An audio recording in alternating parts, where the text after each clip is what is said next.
আসসালামু আলাইকুম গাইস। তো আমার বেবি কি করছে দেখেন, একটা ক্রিম পেয়েছে। ক্রিমটাকে সে হাতে তো মেখেছেই, সে দুটো পায়ে মেখেছে এবং টাইলসেও মেখে নিচ্ছে। তো বাচ্চারা ঘরে থাকলে কি কি করে দেখেন, সারা দিন তারা এরকম কাজ এগিয়ে দেয়। নিজের কাজ করেই সামলাতে পারে না, তার মধ্যে এর বাড়তি কাজ তো সারাদিন আছেই।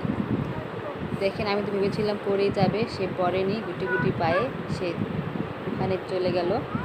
এখন সে আরও কাজ করবে, তার হাত মেখে নিচ্ছে। তো তার কাজ হচ্ছে সারাদিন আমার কাজকে পিছিয়ে দেওয়া। এখন আয়নাটাকেও মেখে নিচ্ছে। তো এরকম বাচ্চা কার কার ঘরে আছে অবশ্যই কমেন্টস করে জানাবেন।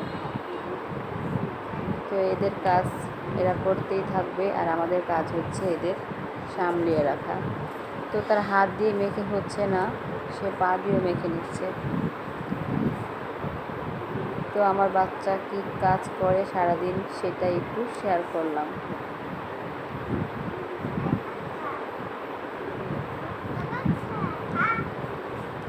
তো সবাই ভালো থাকবেন। আল্লাহ হাফেজ।